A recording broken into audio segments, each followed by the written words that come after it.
Hi, everyone. Hello again.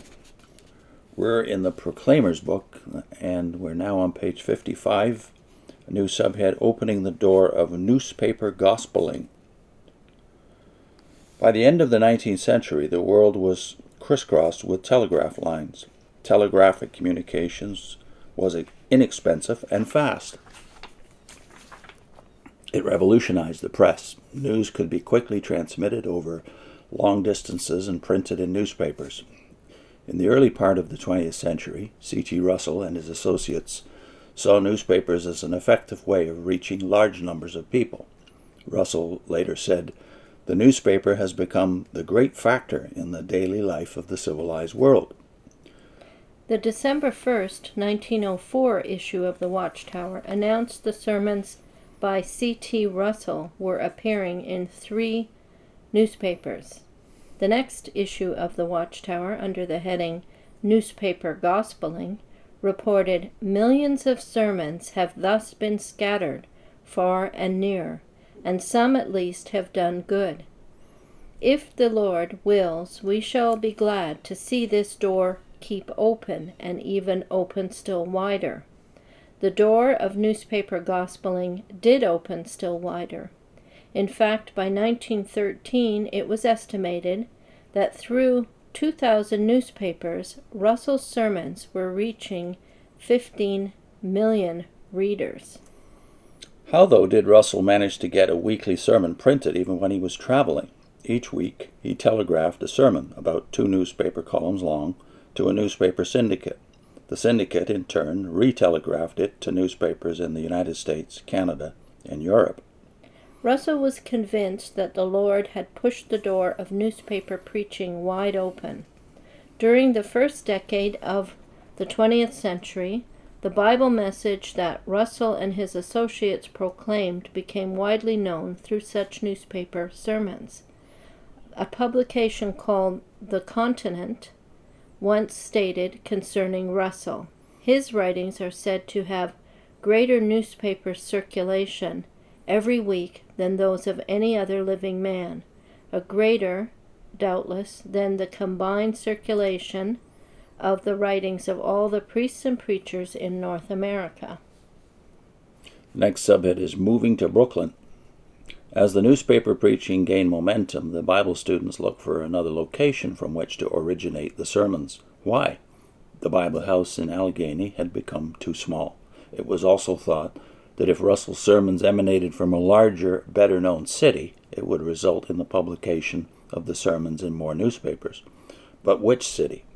The Watchtower of December 15, 1908, explained, "Altogether, we concluded, after seeking divine guidance, that Brooklyn, New York, with a large population of the middle class, and known as the City of Churches, would, for these reasons, be our most suitable center for harvest work during the few remaining years."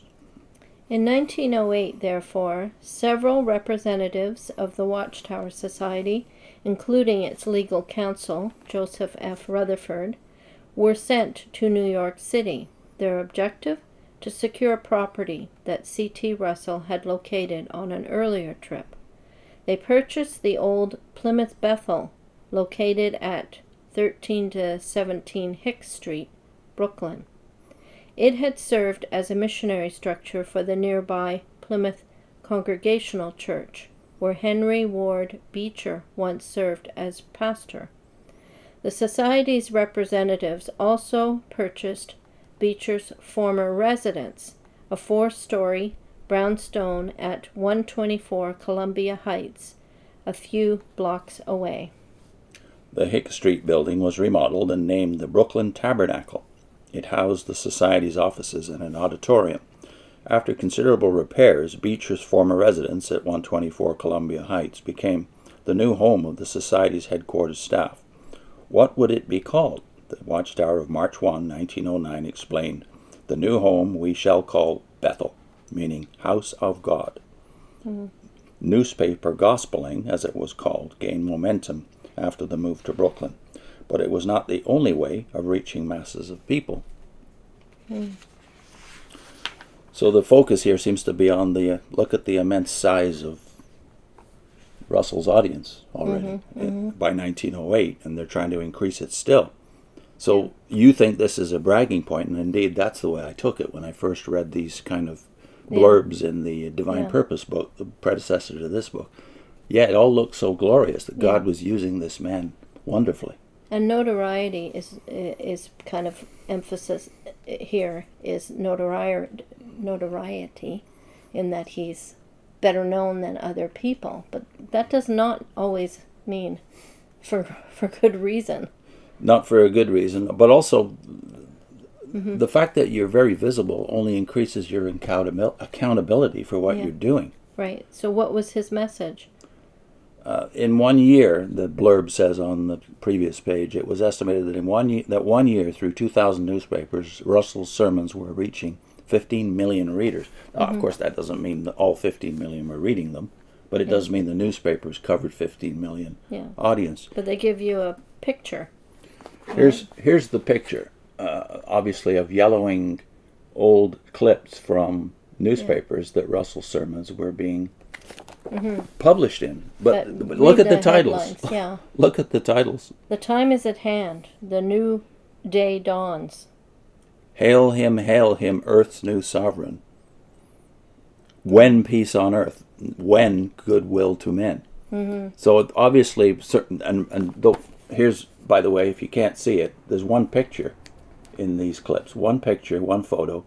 It's all C.T. Russell. Yeah. His sermons, and of course selling his books door to door. Distress of nations with perplexity. So if the 15 million audience is only seeing the headlines and the picture of Russell, what will they conclude? Well, there's a new group based around a man called Russell, and the headlines are all about the time. Yeah. Time is at hand, the stress on earth, earth's new sovereign. So they're all tied to dates again. The new day dawns is tied to the idea of the millennial dawn, that is the millennium starting in 1872. Time is at hand, well, that was about 1914 and the subsequent events, the 7 things that would happen then. Earth's new sovereign, well, when did they think he'd become Earth's new sovereign? It was not 1914. No. It was 1878 they said he had taken up his invisible kingship. So that's all just left out here.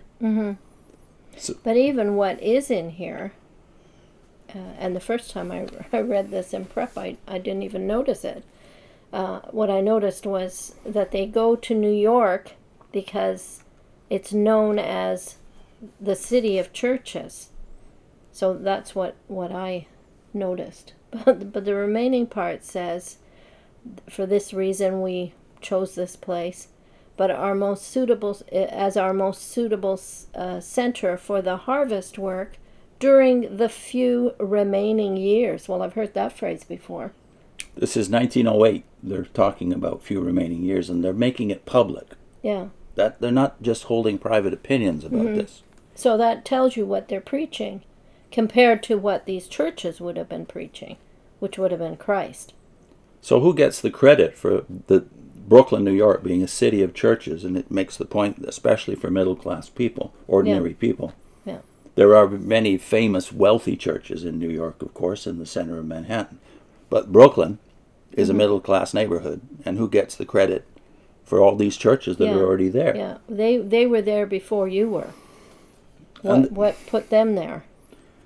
I'm thinking of the text, of course, in Matthew 12, that you're not credited for how much you do. You're credited for what you do, the quality, not the quantity of your work. And what you say matters. Every careless word that men speak, Christ says, they will render an account for it on the day of judgment. Yeah. So how many careless words did Russell and his colleagues broadcast to these millions of people in their audience during those days? Exactly. That's all skipped over here. But what isn't skipped over is the place they got. The connection with Henry Ward Beecher, who just happens to be one of the most famous preachers in the world during that era. Time, yeah. A controversial figure, mind you, because of some of his liberal views and his lifestyle. So we're not remarking upon Beecher here, but the very fact that they go and get his building and even get his home is like we're winning. Yeah, most witnesses wouldn't know, I would think, anything about Beecher, but they might have heard of his sister. Who's his sister? Harriet. Stowe. Harriet Beecher Stowe. And Yeah. who is she? So she's known for one book, Uncle Tom's Cabin, that was used, or was probably the most influential thing to stop slavery, to change public opinion. Yeah, on slavery. This book was published, I don't know, a few years before the Civil War, and even Abraham Lincoln gave it credit as being perhaps the single biggest factor in creating the groundswell of public opinion behind the abolition of slavery. Yeah. Mm-hmm. So the good work that the Beecher family was involved in, and their father, by the way, Lyman Beecher, before that. So she was a Christian as well. So it's, yeah, this is good work. And I guess I'm disturbed most by the fact that you actually boldly reproduce photostats of the newspaper headlines, but don't take accountability for anything that's in those headlines, by which you would have been known to the world at that time that you were followers of one man, Mr. Russell. There's a problem with us only looking at a surface thing. Oh well, really a lot of, they put out a message, lots and lots, but there's no detail about what he was preaching. Same thing as they've always been preaching. It's around the corner. It's around the corner. It's, this is the last days. But even his details are different than the details of today, or even, Another detail we shouldn't omit in that same phrase, I didn't even think about it till this very moment. Mm-hmm. The harvest work during the few remaining years. Yeah. There's another time feature. They thought the harvest began with the invisible presence of Christ in 1874. So the harvest was nearly complete. They were doing that work. Mm-hmm. So the 1914 message is tied to a whole bunch of other dates, which are all now falsified, even by the Watchtower's own admission. Because really, the reason they say the remaining few years is because 1914 for them was our 1975. I mean, you could kind of compare that. Yeah. The few remaining years. They were pushing that date as the end. And it was even a more sensational scandal when that date went by and nothing that they had said about it happened. Was true. Not even their own hope, which was to be in heaven by 1914. But now it's presented as if they had great insight about 1914. That nobody else had. Yeah. Mm-hmm. Mm-hmm. And what are our links? We're going to link to a video about careless words and accountability that we did based on a reading of the text and the reading of commentary by J.C. Ryle.